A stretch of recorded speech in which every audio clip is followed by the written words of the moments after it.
जय श्री हरि विष्णु। वरुथनी एकादशी व्रत कथा।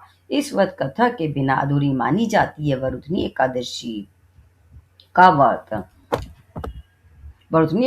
का व्रत 13 अप्रैल को रखा जाएगा। इस दिन विष्णु जी की पूजा करने के साथ व्रत रखने का विधान है। इसके साथ ही वरुथनी एकादशी की इस व्रत कथा का पाठ अवश्य करना चाहिए। बोलो जय श्री हरि विष्णु। हिंदू पंचांग के अनुसार प्रतिवर्ष वैशाख माह के कृष्ण पक्ष की एकादशी तिथि को वरुथनी एकादशी कहते हैं। इस दिन भगवान विष्णु की विधि पूर्वक पूजा करने और व्रत रखने का विशेष महत्व होता है।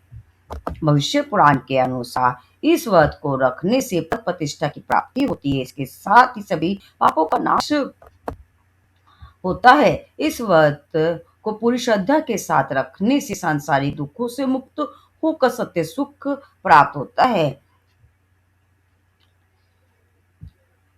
वरुथनी एकादशी का व्रत जो लोग कर रहे हैं तो पूजा के दौरान मंत्रों और चालीसा का पाठ करने के बाद व्रत कथा का पाठ अवश्य करना चाहिए। ऐसा करने से व्रत का पूरा और शुभ फल प्राप्त होता है। एकादशी की व्रत कथा।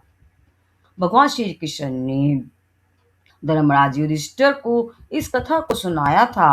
प्राचीन काल की बात है। नर्मदा नदी के तट पर मांधाता नामक राजा राज्य करते थे। वे अत्यंत दानशील तथा तपस्वी थे। एक दिन की बात है कि वे जंगल में ही ध्यान मग्न होकर तपस्या कर रहे थे। तभी अचानक से वहां पर एक जंगली भालू आ गया और तपस्या में लीन राजा का पैर चबाने लगा। लेकिन राजा बिना किसी विघ्न के अपनी तपस्या में लीन रहे। कुछ देर के बाद पैर चबाते चबाते जंगली भालू राजा को घसीट कर पास के जंगल में ले गया। राजा बहुत घबराया, मगर तापस धर्म अनुकूल उसने क्रोध और हिंसा ना करके भगवान विष्णु से प्रार्थना की। करुण भाव से भगवान विष्णु को पुकारा। उसकी पुकार सुनकर भगवान श्री हरि विष्णु प्रकट हुए और उन्होंने चक्र से भालू को मार डाला। राजा का पैर भालू पहले ही खा चुका था। इससे राजा बहुत ही शोकाकुल हुए। उन्हें दुखी देखकर भगवान विष्णु बोले कि हे वत्स, शोक मत करो।